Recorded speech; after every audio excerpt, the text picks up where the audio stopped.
Bonjour à tous et bienvenue dans Génération Reconversion. Avec nous, Virginie Févé, bonjour. Bonjour. Vous êtes présidente de la CPME des Yvelines, la Confédération des petites et moyennes entreprises.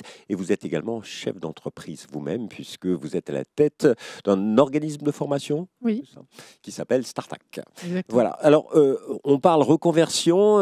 Qui dit reconversion dit qu'il y a des recrutements, qu'il y a de nouveaux métiers. Aujourd'hui, notre société est en pleine mutation économique. Il y a un vrai changement de métier dans toutes les entreprises.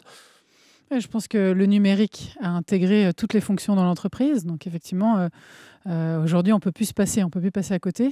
Donc il y a une évolution naturelle des métiers. On le sait avec l'IA également. De plus en plus, on l'intègre à tous les métiers, fonction RH, fonction marketing, fonction commerciale. Donc, effectivement. Mais l'IA ne crée pas de nouveaux métiers. C'est juste un outil. Par contre, le digital est partout. On dit que l'IA crée de nouveaux métiers et on n'a encore pas tous les métiers qui sont arrivés, donc il y en aura encore dans les années qui viennent qui vont se créer. En revanche, le numérique est partout, effectivement. Il est intégré. Aujourd'hui, on ne peut plus passer à côté et on ne peut plus travailler sans. Les entreprises en perpétuelle évolution sur ces questions du numérique. Ça crée des besoins, ça crée de l'emploi. Et quels sont les besoins, par exemple, sur le territoire des Yvelines? Les entreprises recherchent quel type de profil? Lié au numérique ?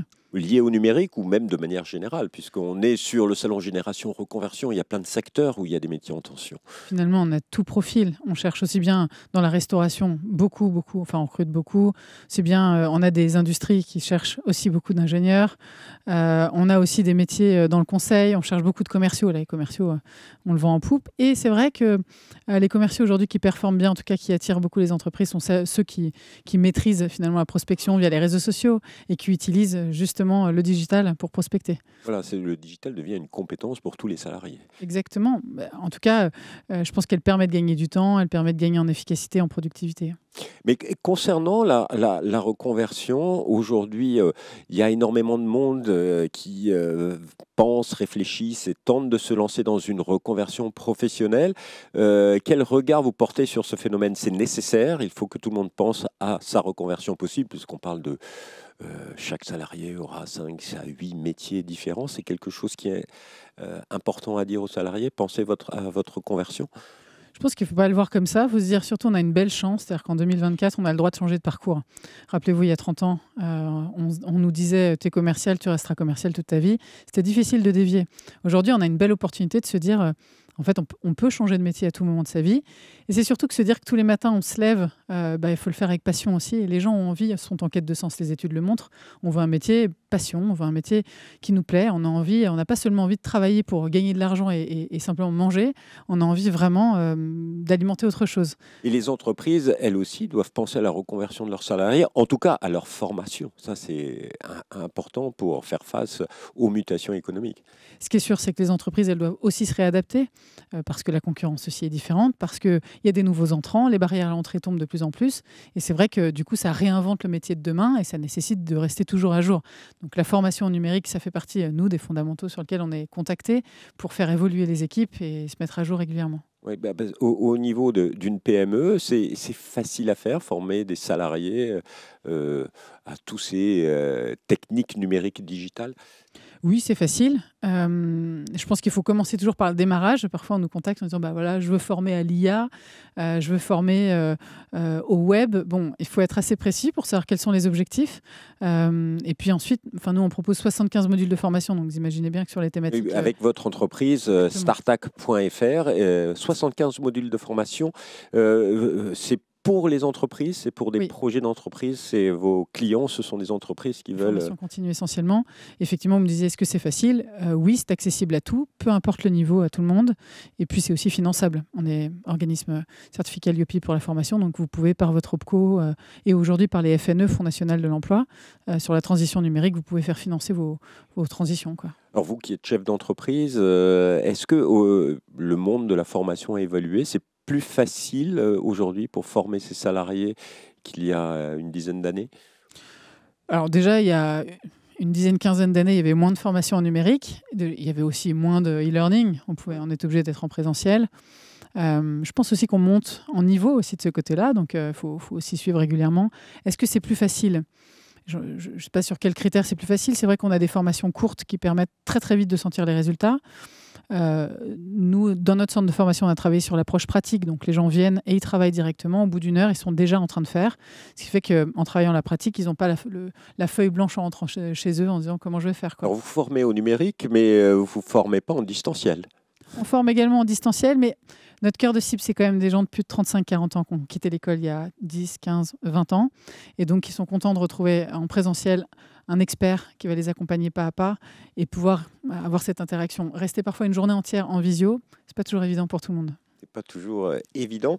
Et aujourd'hui, quel est le conseil que vous avez envie de donner à des gens qui veulent se reconvertir? Parce que vous-même, vous avez fait une reconversion parce que vous avez changé de secteur d'activité, vous avez commencé dans la communication, vous avez ensuite travaillé dans le tourisme, aujourd'hui vous êtes dans la formation digitale. Bon, il y a un fil conducteur. Un fil conducteur, le numérique, mais c'est vraiment... et vous avez entrepris, créé, c'est des changements de vie, c'est des reconversions.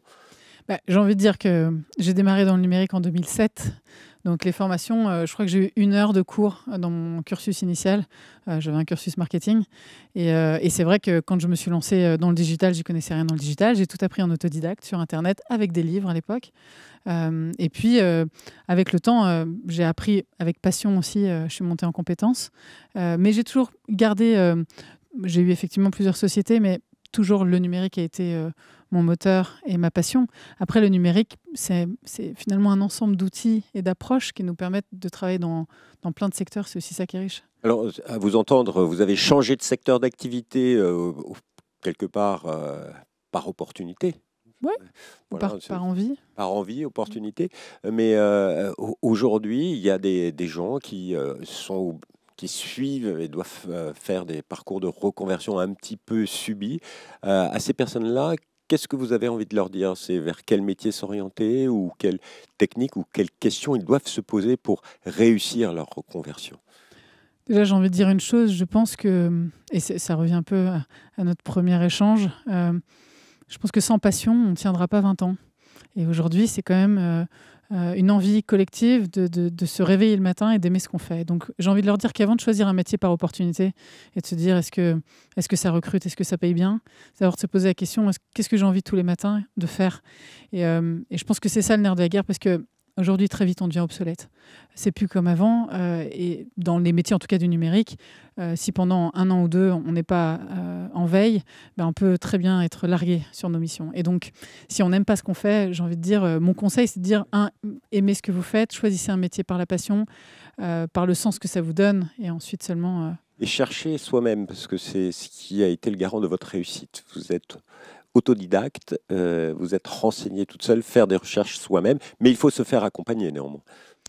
On peut se faire accompagner et j'ai envie de dire que Transition Pro est là aussi pour ça et c'est très bien ce qu'ils font. C'est pas toujours évident pour tout le monde aussi de savoir par où on commence quand on décide de changer de vie. En revanche, effectivement, chercher par soi-même, je pense que la recherche, elle est aussi de côtoyer des gens qui font ce métier-là.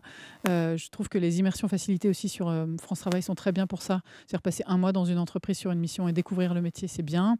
Et puis aller se confronter en fait au secteur et aux gens du secteur, parce que c'est aussi ça qui va donner la vraie température sur un métier. Pensée, passion, aller découvrir et se former. Voilà les maîtres mots des conseils de Virginie Févé. Et alors, j'avais une dernière question à propos de passion, parce que vous avez écrit un livre, ça y est, vous voulez devenir auteur, autrice, une nouvelle passion, l'écriture? Alors, pas du tout. En fait, je me suis formée avec MicroApp en 2007. Et quand ils m'ont contacté pour signer un livre, je leur ai dit « Ok, mais je veux créer le livre que j'aurais aimé trouver à l'époque. » Avec beaucoup d'images, avec beaucoup de schémas, avec beaucoup de pratiques, avec des fiches très synthétiques. Et donc, en 2016, quand ils m'ont proposé de signer, j'ai signé chez cet éditeur en faisant ce livre-là, le livre que j'aurais aimé trouver. Et je l'ai ressorti après 2020, 2022, 4 éditions au total. Sur la stratégie du e-marketing. Stratégie marketing, ça s'appelle, effectivement. Merci beaucoup, Virginie Févé. Alors, si vous voulez en savoir plus sur la formation de Startac, vous allez sur www.startac.fr. www.startac.fr. Et puis, si vous voulez en savoir plus sur la Confédération des petites et moyennes entreprises des Yvelines, dont Madame Févé est la présidente, vous allez sur www.cpme78.fr. Quant à moi, je vous dis à bientôt pour une nouvelle émission Génération Reconversion. Au revoir. Merci.